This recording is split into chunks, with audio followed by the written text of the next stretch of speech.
Bienvenue dans un nouvel épisode de l'émission de critique cinématographique venue de Belgique. Bienvenue dans Cinéma Arthur. Dans cet épisode-ci, vous l'aurez compris, il sera question de Predator 2, la suite du fameux film de John McTiernan, qui se trouve ne pas être un film de John McTiernan, et là où le premier était bel et bien l'aventure d'un groupe de Marines, où sont des berets verts, où sont ceci, où sont cela, disons des gens qui sont des forces spéciales, perdus dans la jungle, en train de se battre contre un ennemi venu d'ailleurs. C'était un film avec Schwarzenegger, c'était Schwarzenegger contre le monde, et Schwarzenegger, il n'était pas intéressé par l'idée de faire une suite à Predator, il était plus intéressé par l'idée de faire une suite à Terminator, voyez-vous, et ainsi, il s'est dit, non, Schwarzenegger ne sera pas dans ce scénario, d'ailleurs, ce scénario n'est pas assez bon pour que je sois dedans. Je tiens à vous rappeler que c'est bel et bien l'homme qui a joué dans la course aux jouets qui a dit, ce scénario, non, il n'est pas assez bon pour Schwarzenegger. Schwarzenegger, il a dit, d'accord, faites ce que vous voulez, mais ce sera sans moi. Et cela vous donne ceci. Predator 2, un film avec Danny Glover. C'est de ça dont il sera question dans cet épisode-ci d'une émission de critique cinématographique venue de Belgique qui s'appelle Critique en Cinéma Arthur.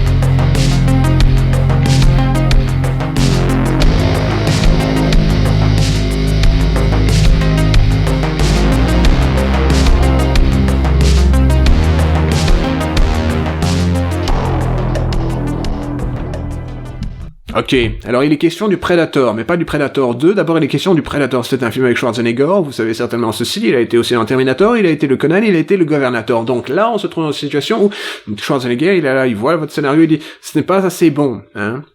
Je serai bientôt dans la course aux jouets dans Jumeaux, mais non, décidément, là, ce n'est pas assez bon, je refuse d'être dedans. Il faut se dire qu'il était censé arriver vers les 3/4 du film pour se battre une dernière fois contre Predator en ayant sa propre équipe de la NASA, que décidément, elle a des armes contre le Predator, mais que les armes qu'ils ont contre le Predator sont pas suffisantes, et que donc, je ne sais pas précisément pourquoi, ils ont dit, ce n'est pas pour moi. Alors ils se sont dit, mais on va essayer d'obtenir le réalisateur du film. Comme ça, on a le minimum, on a le réalisateur du film, il comprend de quoi il est question, il a réalisé l'intégralité de l'histoire dont il était question la première affaire, il vous a présenté les images qui vous donnent cet effet Predator. Et alors ils se sont dit, mais John McTiernan, est-ce que t'aurais pas envie de faire un Predator en plus? Il fait, oui, d'accord, mais uniquement si vous me donnez $2 millions. Et à la 20th Century Fox, ils se sont dit, ouf, c'est cher, $2 millions. Comme c'est cher pour avoir les talents de quelqu'un dont on sait qu'il est doué. Ils se sont dit, non, ce qu'on va faire, c'est plus intelligent, c'est plus logique, on va se payer n'importe qui. Le premier type qui passe par la porte, et il se trouve que le premier type qui est passé par la porte était Stephen Hopkins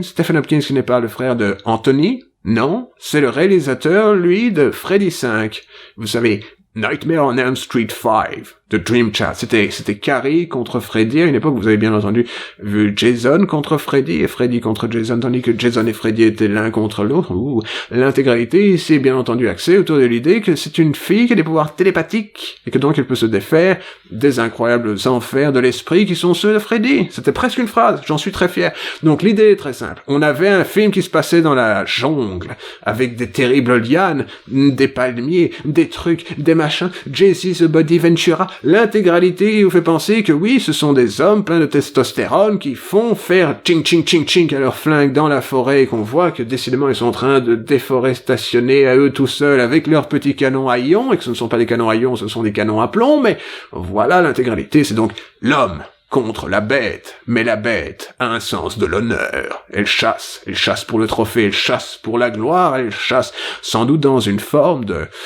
rituel de passage à l'âge adulte, en quelque sorte la mort représente la vie future, et tout ça est très très profond, bien entendu, et le méchant ressemble à une version pas sympathique de Kit Fisto de la série Star Wars, donc l'intégralité fait sens d'un point de vue thématique, il a tous les gadgets incroyables, là où le xénomorphe, son ennemi de toujours, vous savez, parce que c'est toujours Alien versus Predator, c'est jamais Predator versus Alien, je sais pas si vous avez remarqué, ce n'est jamais Predator versus Alien, mais donc Alien versus Predator, le xénomorphe, il a quelques coups comme le dans la bouche, bien entendu, puis après il a le sang qui est acide, et nanani, il a parfois même cet incroyable système caudal, disons, cette queue préhensile avec un rasoir à la fin, et donc qu'est-ce qu'on peut mettre en face chez le Predator? Il a évidemment les trucs à la Wolverine qui font schnict, bien entendu, il a la tourelle qui tourne avec sa tête et qui est super cool et qui a le laser qui lui permet de viser avec, il a aussi le petit truc qui lui permet de jouer de la musique, hein, bien entendu, et il a la capacité d'être un homme qui est un joueur de basket, qui s'était intéressé à l'idée de devenir acteur, engoncé dans un costume qui pèse quelque chose comme 100 livres, ce qui me semble faire quelque chose comme 50 kilos. Dites-moi dans les commentaires, je suis incapable de faire la différence entre le système métrique et le système impérial, et que je suis donc incapable de faire les conversions de manière idoine à ce que les gens puissent comprendre ce dont il est question quand je suis en train de causer de poids. Toujours est-il que voilà, alors le type il pesait genre 50 kilos, il pesait sans doute 110 kilos, parce que c'était un grand athlète. Je vois-t-il qu'ils l'ont mis dans le costume, et alors, il savait pas bouger, enfin, il savait se tenir debout, il savait genre,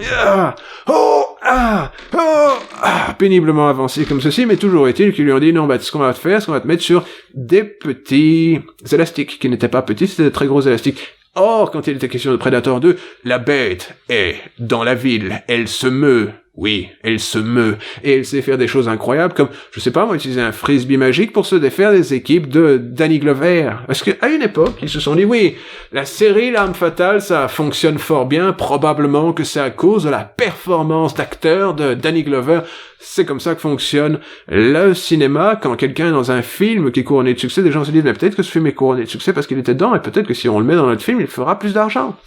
Ils se sont dit ça quand ils ont donné le rôle du badass motherfucker qui est à 2 doigts de péter un câble à Danny Glover, un type qui est grosso modo, bah, il a l'air gentil. Je veux dire, c'est un homme qui a l'air gentil. Il a un petit côté genre réfléchi, il regarde de loin, il est intelligent, il réfléchit à ce qu'il fait. C'est un homme posé, délicat, et dans ce film-ci, grosso modo, il joue le badass motherfucker. Et il le joue au mieux possible, hein. Il le joue genre quelqu'un de plutôt effrayé, super nerveux, qui réagit à l'adrénaline en quelque sorte, et c'est probablement ça que vous êtes censé penser, c'est que c'est un homme surmené dans une capitale du crime. Nous sommes en 1997, à proximité de Los Angeles, parmi la pire période de canicule de l'histoire de la ville, et quelque part, quelqu'un ou quelque chose tue.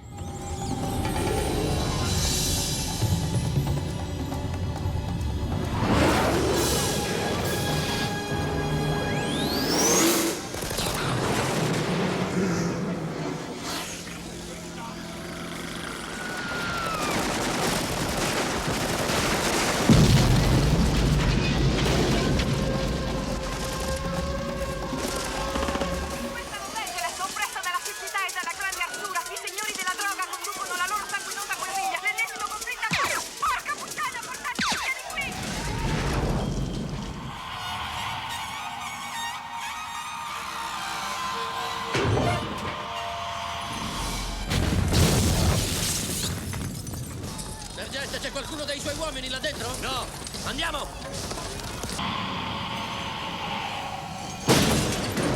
Non posso lasciarla entrare, Heinemann sta arrivando. Me ne sbatto di Heinemann, andiamo! Guarda lassù.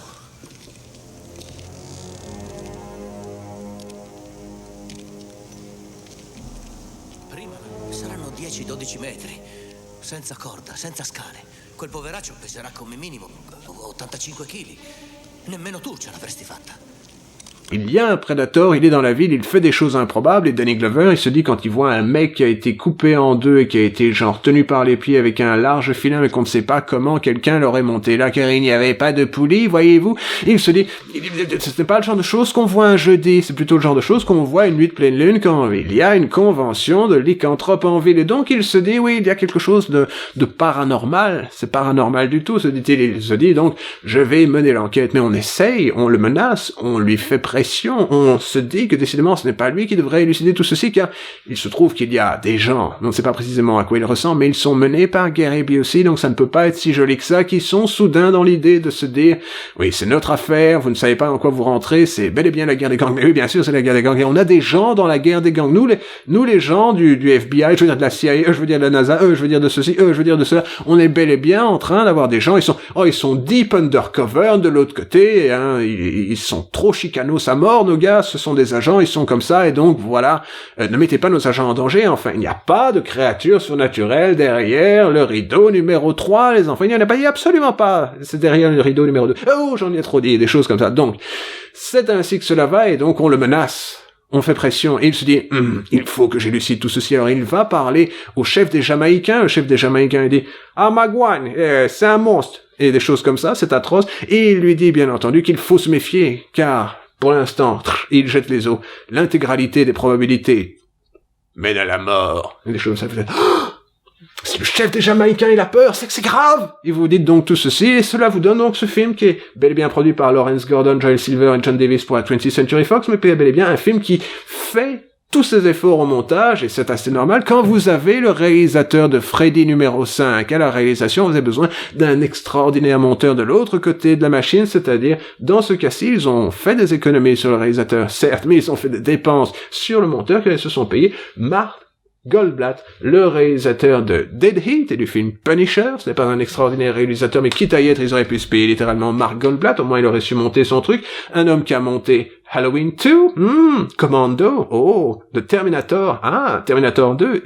Starship Trooper et True Lies, et qui était la seconde unité sur Robocop, ce qui vous fait réfléchir que bel et bien les choses se tiennent. Et d'ailleurs, d'un point de vue thématique, Predator 2, ils essayent d'en faire quelque chose d'un peu plus Robocop. Il y a, je me souviens pas de son prénom, mais il y a le fameux journaliste de l'extrême, Morton Jr., est-ce que c'est Robert Morton Jr., bref, toujours est-il qu'il est dans le truc et il joue genre, oui, maintenant, sur Hardcore, les news Hardcore, il y a des gens qui se font tuer, des méchants, mais aussi des gentils, plus de nouvelles dans 20 minutes et des choses comme ça, et c'est l'intégralité de ce que les gens imaginaient que serait 1997, qui à l'époque était le distant futur de dans 7 ans, c'est pour ça qu'il y a plein de petites télés, il y a des télés dans le métro, il y a des télés partout, et c'est des belles télés CRT, vous n'en voyez plus des comme ça de nos jours, et vous dites, c'est un passé, mais c'est le passé du futur, c'est le futur du passé, c'est ainsi que c'est passé pour être présent dans notre futur, référence à MC Solar. Et donc, d'un point de vue, l'intégralité de ce qui fonctionne là-dedans, c'est probablement le fait que, oui, c'est un film qui est stupide, avec beaucoup d'actions stupides, et c'est un film qui a dû être remonté 20 fois pour ne pas être interdit aux moins de 17 ans, c'est-à-dire la case NC-17, qui est à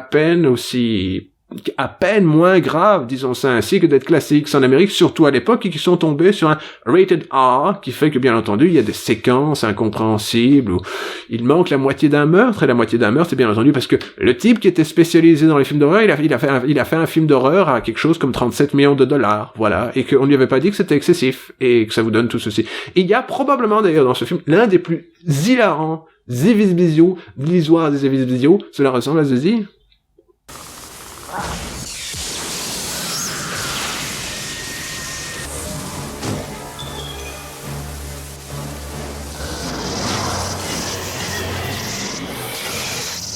Et donc, l'un des grands avantages de voir un film comme celui-ci qui a été réalisé en 90 pour parler du futur distant de 1987, c'est bel et bien que vous avez les effets spéciaux pratiques, ils sont très très efficaces, vous pouvez les voir en vrai, la plupart des effets qu'on rajoute par la suite sont dessinés à la main, les jolis effets d'éclairs, les trucs qui font zoom, les effets de particules quand les ennemis disparaissent, l'intégralité vous fait penser que oui, c'est bien joli à regarder. Puis après, de l'autre côté, vous avez les acteurs. Les acteurs, vous avez certes reconnu d'un côté Danny Glover, de Dans l'Arme Fatale, Gary Busey, dedans J'ai eu un accident avec ma moto et c'est mon premier film depuis qu'on m'a remis le cerveau en place, et bien entendu Kevin Peter Hall dans le rôle du City Hunter. C'est comme ça qu'ils disent, d'ailleurs, c'est un peu ça que son personnage se nomme dans le scénario. Il y avait le Jungle Hunter, ça c'était contre Schwarzenegger, et ici vous avez le City Hunter, donc Ryo Saeba, tout fait sens, et l'intégralité vous donne cette impression de oui, je vois la culture geek, cela fait sens, l'intégralité des sources cool vers le Necronomicon, et c'est ainsi que j'en se retrouve avec, bien entendu, des rôles secondaires sympathiques, comme Bill Paxton, qui est ici, et dans la série Predator, et dans la série Alien, en train de jouer un personnage qui pourrait tout aussi bien, si on en croit, les incroyables élucubrations de la fanbase d'Alien et de Predator, être l'arrière-arrière-grand-père du type qui parle de la même manière, qui ressemble à Bill Paxton lui aussi, et qui a à peu près les mêmes traits de caractère, que vont voir, vais-je dire, dans Aliens, le second. Et voilà, qu'il était dans Aliens et dans Predator 2. Le hasard fait bien les choses quand on travaille pour la 20th Century Fox. Et donc, ce que vous avez ici, c'est un film qui est efficace, qui a été réalisé au montage, c'est une évidence, par Mark Goldblatt, mais qui arrive cependant à dire ceci, c'est que pour peu que vous cherchiez un spectacle de série B qui soit budgété comme une production cossue de l'époque, vous pouvez toujours encore y trouver quelques instants de salubrité, d'intellect et de finesse dans cet univers où le monstre est un ennemi et on peut s'en défaire, mais l'ennemi est honorable, c'est pour ça que vous avez une chance, pour peu que vous soyez un grand guerrier, comme par exemple, semble-t-il, Danny Glover, c'est ainsi que cela fonctionne. Il a été remonté 20 fois. Ça fait beaucoup pour un film, mais il faut se dire que aussi à l'époque, et c'est aussi une des grandes beautés du cinéma des années 90, on était prêt à remonter 20 fois afin qu'il sorte un film et qu'il réalise un gain assez catastrophique de 22,1 millions de dollars. Et que c'est ainsi, en quelque sorte, que Predator est bel et bien devenu le monstre de série B qui n'est jamais devant Alien quand il est question de Alien versus Predator. Puis après, il est Alien versus Predator, puis... Vous savez, Predator, c'est des choses comme ça. Bref, cela existe, cela s'appelle Predator 2, et c'est un film qui est sympathique pour peu que vous ayez envie de voir un film décomplexé avec des effets gore sympathiques, et que, je ne sais pas si vous le saviez, mais le studio, en plus d'avoir refusé à McTiernan de revenir, il voulait Steven Seagal dans le premier rôle, et que quand on y réfléchit posément, je veux dire, ça aurait pu être pire. Ils auraient pu avoir Steven Seagal dans le premier rôle, et que voilà, il aurait été un cool flic qui était à deux doigts de perdre son Spoduncle, et qu'il aurait dû faire l'effort de le faire, et se battre contre un ennemi qu'il aurait évidemment battu en un seul coup de pierre tourné d'Aikido qu'on a l'habitude de voir. C'était de ça dont il était question dans le monde alternatif. C'est bel et bien Steven Seagal qui a été dans le film Predator 2 dans le rôle du protagoniste. Oh ouais. Bref, c'était ça pour cette semaine dans Cinéma Arthur. Bientôt, je vous reverrai pour une autre forme de vidéo de ce style. Si vous aimez les vidéos de ce style, pouce vers le haut. Si vous n'aimez pas, pouce vers le bas. Si vous en voulez plus, vous vous abonnez. Si vous n'en voulez moins, vous vous désabonnez. Si vous voulez voir l'intégralité en HD, vous appuyez sur le bouton HD. Vous voulez participer au live stream, vous faites le ding-ding sur la petite cloche. Et n'oubliez pas que tout ceci prend place dans ce monde monochrome de cette émission de qualité qui est cependant cinématographique, qui tire toutes ces captures d'une source DVD. Et cela s'appelle Critique en cinéma.